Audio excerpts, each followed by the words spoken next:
Driving करते वक्त बेहद सावधान रहना बहुत ही जरूरी होता है, क्योंकि कोई भी लापरवाही मुसीबतों की वजह बन सकती है और आपको सलाखों के पीछे भी पहुंचा सकती है। गाड़ी चलाने के मामले में की गई लापरवाही के लिए मोटर वाहन यानी कि एमवी एक्ट के अलावा आईपीसी के तहत भी मामला दर्ज किया जाता है। साथ ही शराब पीकर वाहन चलाना भी कानूनी तौर पर एक क्राइम है। तो हेलो एंड वेलकम दोस्तों, मैं हूं अभिषेक और आज के इस वीडियो में हम बात करने वाले हैं लापरवाही से ड्राइविंग करने पर कौन सा केस बनता है, साथ ही लापरवाही से की गई ड्राइविंग से होने वाले एक्सीडेंट पर कौन कौन से सेक्शन लगाए जाते हैं।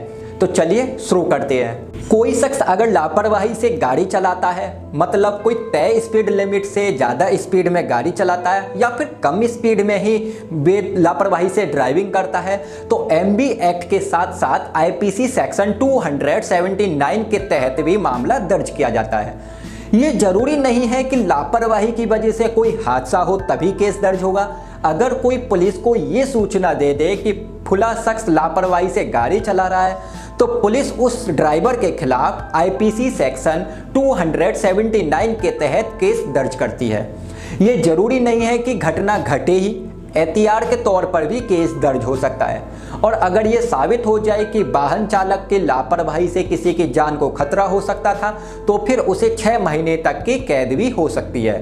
गाड़ी चलाते वक्त अगर कोई एक्सीडेंट कर दे और उसमें कोई शख्स घायल हो जाए, तो ड्राइवर के खिलाफ आईपीसी सेक्शन 337 यानी ऐसा जख्म देना जिससे किसी को जान का खतरा हो सकता था, और 338 के तहत केस दर्ज हो सकता है, यानी किसी को ऐसा गंभीर जख्म देना जिससे कि उसकी जान को खतरा हो।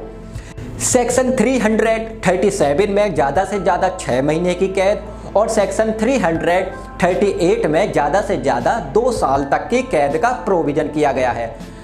अगर कोई शख्स लिमिट से ज़्यादा शराब पीकर गाड़ी चलाता है, तो इसके खिलाफ एमवी एक्ट 185 के तहत केस दर्ज हो सकता है। शराब की लिमिट का मतलब ये है कि प्रति 100 ml ब्लड में 30 मिलीग्राम से ज़्यादा अल्कोहल पाए जाने पर ड्रिंकिंग ड्राइवर का केस हो सकता है। इसके अलावा अगर किसी शख्स की गाड़ी से एक्सीडेंट हो जाए और जख्मी की मौत हो जाए, तो साधारण सिचुएशन में आरोपी के खिलाफ सेक्शन 304A यानी लापरवाही से मौत का केस भी दर्ज होता है। इस मामले में दोषी पाए जाने पर ज़्यादा से ज़्यादा 2 साल तक की कैद का प्रोविजन किया गया है।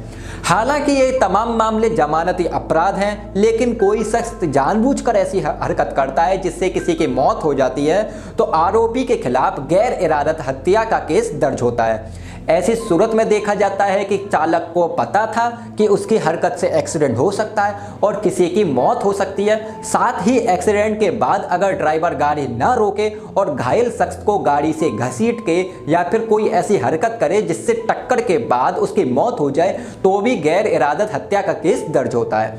ये मामला गैर जमानती होता है और इसमें ज़्यादा से ज़्यादा 10 साल तक की सज़ा हो सकती है। अगर किसी की गाड़ी के नीचे कोई टक्कर लगने से फंस गया है और फिर वो गाड़ी को रोकने की बजाय उसे ट्रैक कर रहा है और उस शख्स की मौत हो जाए, तो निश्चित तौर पर केस गैर इजाजत का हत्या का बनता है। लापरवाही से मौत के मामले में पुलिस इस ड्राइवर के खिलाफ केस दर्ज करती है जिससे कि लापरवाही से मौत हुई हो। नियमों के मुताबिक अगर किसी शख्स की किसी और के गाड़ी के से टक्कर से मौत हो जाए, तो पुलिस को ये देखना होता है कि टक्कर मारने वाली गाड़ी के ड्राइवर की कितनी गलती होती है। गलती होने पर उसके खिलाफ आईपीसी सेक्शन 304A के तहत केस बनता है।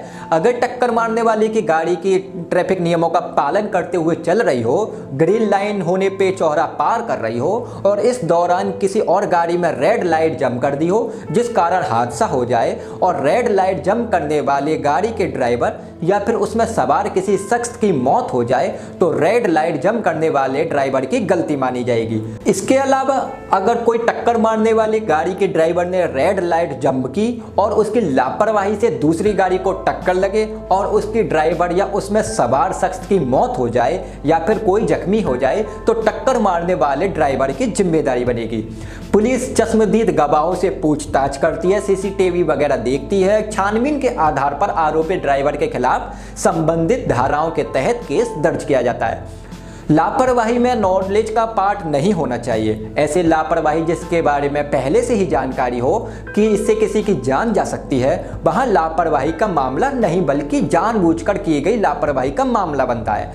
ऐसे मामलों में नॉलेज का पार्ट भी आ जाता है और आईपीसी सेक्शन 304 पार्ट 2 का केस भी बन सकता है।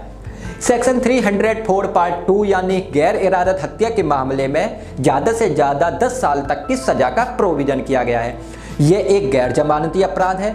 किसी को मारने की नियत अगर ना दी हो लेकिन ऐसी हरकत जिससे किसी की जान जा सकती है और ये जानते हुए वो उस हरकत को किए जाने पर गैर इरादत हत्या का मामला बनता है। शराब पीकर हिट एंड रन के केस में आरोपी हो या फिर ऐसी कोई भी हरकत जिससे सड़क हादसा हो सकता है, वो इसी धारा के तहत आते हैं। तो दोस्तों आज की इस वीडियो में आपने जाना कि अगर कोई शख्स लापरवाही से गाड़ी चलाता है और उससे कोई हादसा नहीं होता है तो उसके खिलाफ सेक्शन 279 के तहत केस फाइल होता है।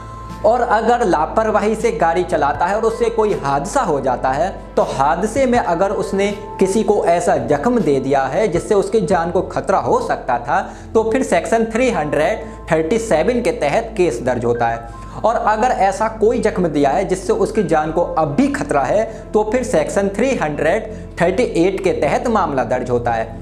इसी के साथ अगर जानबूझकर की गई लापरवाही से किसी की मौत हो जाती है तो फिर उसमें सेक्शन 304A यानी लापरवाही से मौत का केस दर्ज होता है। तो दोस्तों आपके मन में कोई क्वेश्चन हो तो दोस्तों आप नीचे कमेंट करके पूछ सकते हैं और अगर आप मुझसे पर्सनल बात करना चाहते हैं तो यहाँ पर व्हाट्सअप का नंबर दिया होगा, आप उससे व्हाट्सअप पर मैसेज करके मुझसे पूछ भी सकते हैं। और दोस्तों अगर आप इन सेक्शनों के बारे में और भी अच्छी तरीके से जानना चाहते हैं तो दोस्तों वीडियो के नीचे डिस्क्रिप्शन में आपको सेक्शन के लिंक मिल जाएंगे। आप उस सेक्शन पर क्लिक करके लिंक पर क्लिक करके आराम से उन सेक्शनों को अच्छी तरीके से पढ़ सकते हो। साथ ही साथ उसमें काफ़ी सारे केस दिए हुए हैं, उन केस लॉस के बारे में आप आराम से पढ़कर अच्छी तरीके से समझ सकते हो कि ये सेक्शन कौन कौन से क्या क्या कहते हैं। तो दोस्तों मिलते हैं आप सभी लोगों से अगले वीडियो में, जब तक के लिए जय हिंद।